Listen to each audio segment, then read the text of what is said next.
ചൊവ്വാഴ്ച രാത്രി 7:15 ഇരട്ടി പുതിയ ബസ് സ്റ്റാൻഡിലേക്കുള്ള റോഡിലെ വലിയ മരത്തിന്റെ ശിഖരം അടർന്നു വീണത്. ഈ സമയം ഇതുവഴി ആരും കടന്നുപോകാത്തതിനാൽ വലിയ അപകടമാണ് ഒഴിവായത്. പകൽ സമയമാണെങ്കിൽ വലിയ അപകടത്തിന് തന്നെ സാധ്യതയുണ്ടായിരുന്നു. നിരവധി വാഹനങ്ങളും കാൽനടയായി ആളുകളും നടന്നുപോകുന്ന സ്ഥലത്താണ് വലിയ മരത്തിന്റെ ശിഖരം വീണത്. നേരത്തെയും ഇതിന് സമീപത്തുള്ള മറ്റ് മരത്തിന്റെ ശിഖരങ്ങളും റോഡിലേക്ക് പൊട്ടി വീണിട്ടുണ്ട്. ഇരട്ടിയിൽ നിന്നും ഫയർഫോഴ്സ് എത്തിയാണ് റോഡിലെ ശിഖരങ്ങൾ മുറിച്ചു നീക്കിയത്.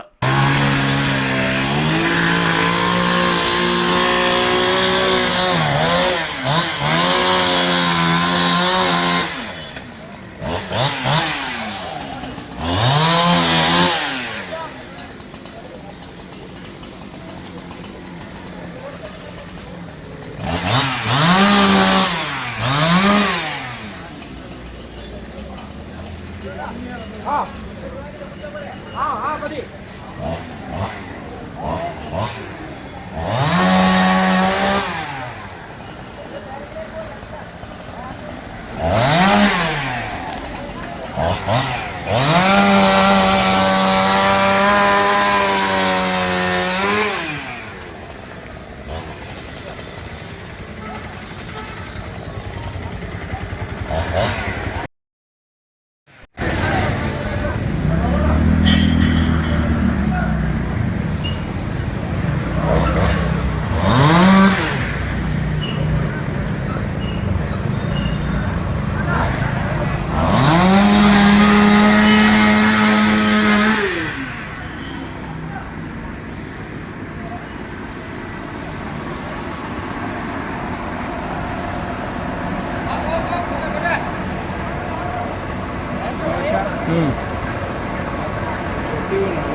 ഇനിയെങ്കിലും ബന്ധപ്പെട്ടവർ ഇടപെട്ട് അപകടാവസ്ഥയിലായ മരങ്ങൾ മുറിക്കുകയോ മരത്തിന്റെ ശിഖരങ്ങൾ മുറിച്ചു മാറ്റുകയോ ചെയ്യണമെന്നാണ് ജനങ്ങളുടെ ആവശ്യം.